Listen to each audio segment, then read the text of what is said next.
Hello everyone. मैं architect ऋतु Singh, खितान polytechnic college Jaipur से।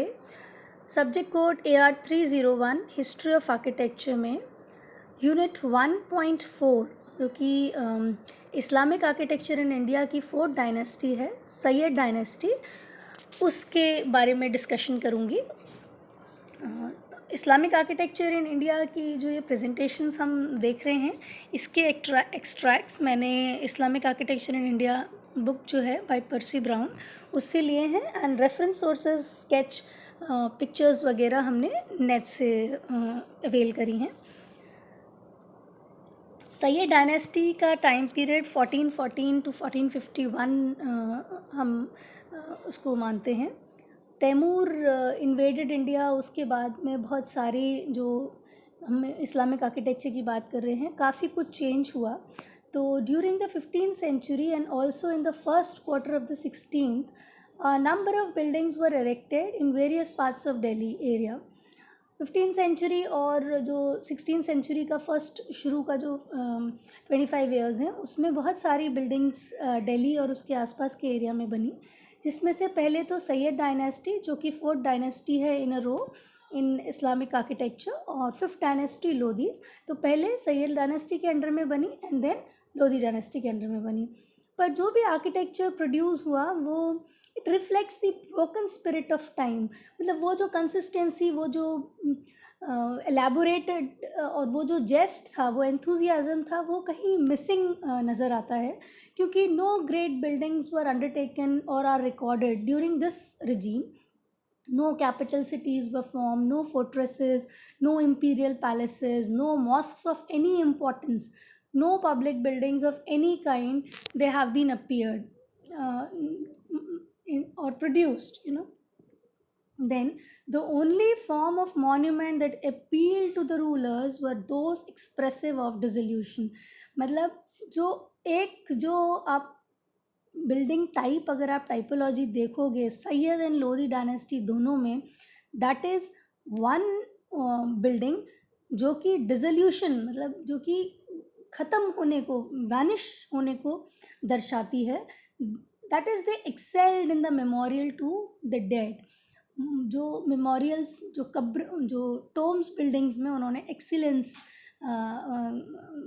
आप मान सकते हो, उनकी एक्सीलेंस थी। It was a period of Makbari, that is derived from Maqbara. So no other time the tomb has been more manifest in the consciousness of the people than during the Sayyid and Lodhis. Tomb building इतनी ज़्यादा elaborated और इतनी ज़्यादा लोगों के जहन में importance रखने वाली, वो सिर्फ सैयद एंड लोधी डायनेस्टी में हुई है। इसके अलावा आप देखोगे हर तरीके का कंस्ट्रक्शन हुआ है, सिटीज़ बनी हैं हमारी, जिससे पहले की जितनी भी 3 डायनेस्टीज़ थी, सिटीज़ बने हैं, फोर्ट्रेसेस बने हैं, पैलेसेस बने हैं। फिरोज शाह कोटला का मैदान आप देख सकते हो, पब्लिक बिल्डिंग्स अपीयर हुई हैं, बड़े बड़े मॉस्क, कलान मस्जिद, खिड़की मस्जिद, काली मस्जिद, बेगमपुरी मॉस्क, ये सब बने हैं। But not in the time of Sayyid and Lodhi, it was only the period of मकबरे। Then will come to the tomb buildings में भी अब इन्होंने जो स्टाइल अपनाई, तो the tomb buildings took 2 separate forms. One was the octagonal form and the second was the square form. अब ये ऑक्टागनल फॉर्म्स और स्क्वायर फॉर्म्स में, इफ़ यू रिमेंबर, आपके जो जस्ट पहले जो लास्ट बिल्डिंग जो कि आप तुगलक डायनेस्टी में फिरोज शाह तुगलक के अंडर में देख सकते हो, तो दैट वॉज योर खाने जहान तेलंगानी स्टोन, दैट वॉज ऑक्टागनल। नाउ ये ऑक्टागनल फॉर्म वहीं से इन्होंने ऑलमोस्ट इमिटेट किया है या इंस्पायर हुए हैं। The octagonal plan was surrounded by an arched colonnade और वेरेंडा। जो भी टोम का प्लान था, जो स्ट्रक्चर था, उसके चारों तरफ एक वेरेंडा है, which was having, it was a covered veranda, arched colonnades थी उसमें, और छज्जे बाहर। मैंने लास्ट में भी आपको एक्सप्लेन किया तेलंगानी टोम्स में, लास्ट स्लाइड में लेक्चर जो हमारा हुआ था, प्रोजेक्टिंग ईव्स, और ये 1 स्टोरी के होते थे और उसके ऊपर एक डोम रहेगा। That was this octagonal form, और octagonal form was basically recognised design of a royal tomb. मतलब जितने भी एग्जाम्पल्स मिलते हैं उसमें आप देखोगे कि ऑक्टागनल फॉर्म रॉयल मेंबर्स या रॉयल ब्लड के जो लोग हैं उनके लिए ये असाइन था। Square forms was, however, कोई वेरेंडा नहीं है, and the exterior being 2 and sometimes 3 stories. ये जो फॉर्म है, this is related to the shape of the plan. जो हम फॉर्म बोल रहे हैं, ये एलिवेशन में कंफ्यूज नहीं होना है. द टोम बिल्डिंग का जो प्लान है, that is square in form. It has no veranda. Exterior इसका 2 and sometimes 3 stories होता था, and it was surmounted with a dome. तो दोनों बिल्डिंग्स में डोम आपको ज़रूर दिखेगा.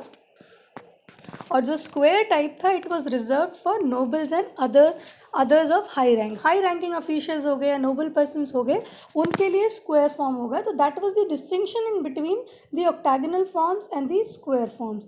ऑक्टागनल फॉर्म्स में हम आगे 2 एग्जाम्पल्स हमको, जो वहाँ के जो रूलर्स थे, मुबारक सैयद एंड मोहम्मद सैयद, उनके पढ़ेंगे. सबसे पहले हम उसके बारे में डिटेल्स देख लेते हैं. In the 14th century, under the Tamur rulers, Islamic architecture underwent a change. The narrow horseshoe arch was replaced by the true arch. ये थोड़े से जो डिज़ाइंस हैं उसकी हम, आर्च का जो पॉइंटनेस है उसकी हम बात कर रहे हैं. आपने जितनी भी आगे की, जो मैंने लास्ट स्लाइड में भी आपको लास्ट ही लेक्चर में बताया था कि what were the typical characteristics of Tughlaq dynasty, तो उसमें ये हॉर्स शू शेप जो थी वो 4 पॉइंटेड आर्च हो गई थी. It was replaced by a true arch, an idea imported directly from Persia. However, Indian masons weren't completely convinced to its holding power. They began using wooden beams as supports, and eventually the 4-centered arch minus the beam support came into vogue. During the Sayyid and Lodi dynasties, more than 50 tombs of different sizes were constructed. The tomb of Mubarak Sayyid and Muhammad Sayyid, which belong to the Sayyid dynasty, they are of octagonal type. And जो इसका सबसे जो manifested tomb है, that is of the tomb of Sikandar Lodi. वो हम आगे जो coming dynasty है, Lodi dynasty, उसकी lecture में share करेंगे. वो भी octagonal shape का है. तो these were under the Sayyid dynasty. Mubarak Sayyid and Muhammad Sayyid का जो tomb है, उसको हम आगे discuss करेंगे. आप देखिएगा almost similar डिज़ाइन में है, बट देन थोड़े से रेक्टिफाइड प्रोपोर्शन के साथ में, मॉडिफाइड, आई वुड रादर से मॉडिफाइड प्रोपोर्शंस के साथ में जो लेटर टोम्ब है, जो मोहम्मद सैयद का है, वो आप लोग देखोगे. तो विल कम, जो स्लाइड आपके सामने will come to Mubarak Sayyid tomb which was built in 1434 AD. The Mubarak Sayyid tomb is octagonal in plan with a massive dome and 8 octagonal roof kiosks, छतरी, on each side. आप ये देखिए, ये मैंने तेलंगानी Tomé में भी आपको एक्सप्लेन किया था. He was the minister under Firoz Shah Tughlaq. आप ये देखिए, ये ऑक्टागनल टोम्ब है. टोम्ब के चारों तरफ एक कवर्ड वेरेंडा है जो कि आर्च्ड है. आप इनकी आर्चेस की डिज़ाइन नोटिस करिए, ठीक है. इसके ऊपर एक छज्जा निकला हुआ है, that is known as projecting eaves. अब हर जो आपका पैरापेट है हर साइड की, इसके ऊपर आप मेरलॉन्स देखो, और उस मेरलॉन के जस्ट जो साइड है, जो एज है, उसके सेंटर में आप एक छोटी कियोस्क देखोगे, छतरी. ये 8 छतरियाँ आपके हर साइड में आपको दिखेंगी. एंड सेंटर में जो बड़ा डोम है, जो मेन टोम बिल्डिंग के ऊपर है, वो आप देख सकते हो. ये आपको मैंने एक्सप्लेन किया है. अब इसके बाद में आप थोड़ा सा जो इसमें, इसके हम आगे आप इसकी प्रोपोर्शंस पढ़ लेते हैं. Enlargement and refinement of the proportions of Tughlaq prototype, जो मैंने तेलंगाना के टोम के बारे में आपको बताया. 9 मीटर लॉन्ग है इसकी हर octagonal side with arched colonnade. The merlons on the parapet and kiosk above the verandas are beautiful. 15 meter high domes quietly placed over 21 meter wide octagonal base. Improved in tomb of Muhammad Sayyid a decade later. इसको हम आगे पढ़ेंगे. इसका ये है कि जब ये टोम बिल्डिंग बनी तो जो डोम था, इसकी ग्राउंड फ्लोर से लेकर डोम के टॉप तक की हाइट थी, दैट वाज 50 feet. तो जब ये बन के तैयार हुआ तो एट ह्यूमन आई लेवल से the dome was not very much visible, but hardly it was visible. So that correction, that optical correction took place 10 years later in his successor's tomb. मुबारक सैयद के, मोहम्मद सैयद थे उनके में, वो हम आगे पढ़ लेंगे. ये आप मुबारक सैयद टोम की जो पिक्चर है वो आप देख सकते हो, how the dome is surmounted over the tomb building. और चारों तरफ आप ये देखिए जो ब्रैकेट्स जिसको हम बोलते हैं, वो जो प्रोजेक्शन निकला हुआ है वेरेंडे के बाहर, उसके ऊपर ये प्रोजेक्टिंग ईव्स हैं. Now we'll come to tomb of Muhammad Shah Sayyid. This beautiful octagonal maqbara of Muhammad Shah Sayyid is located near the southwest corner of the Lodi Garden. Lodi Garden में मोहम्मद शाह सैयद का मकबरा है. The tomb was built in 1444 for the third Sayyid Sultan Muhammad Shah. The architecture follows the style of Khane-Jahan Telangani Maqbara and the Mubarak Shah Sayyid Maqbara with some modifications. It has a fuller dome on a raised seat surrounded by छतरीज. तो उस डोम building को, जैसे मैंने आपको बताया, तेलंगानी Tomé और मुबारक शाह सैयद के Tomé का मॉडिफिकेशन है. एंड छोटे बहुत मॉडिफिकेशंस हैं, जैसे इसके डोम को नीचे का जो बेस है उसको एलिवेट करके 4 फुट एलिवेट करके डोम को रेस्ट किया गया है. और इट्स अ कंप्लीट फुल डोम.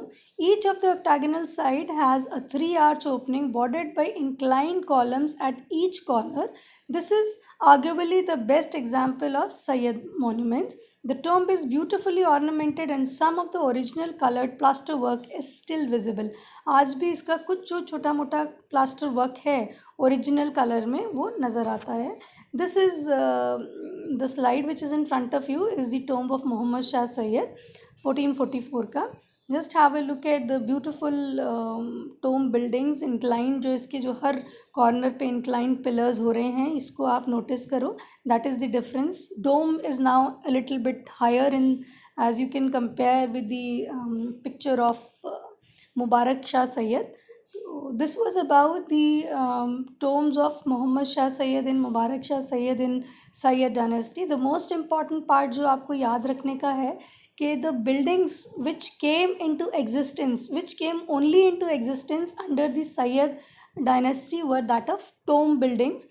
और टोम बिल्डिंग्स में भी 2 फॉर्म्स डेवलप हो गए थे, जो कि आगे जो सेकंड स्क्वायर फॉर्म है जिसके एग्जांपल्स हमको लोधी डायनेस्टी में ज़्यादा मिलते हैं, वो हम लोधी डायनेस्टी की जब ई लेक्चर अपलोड होगा तब अपन डिस्कस करेंगे. Thank you.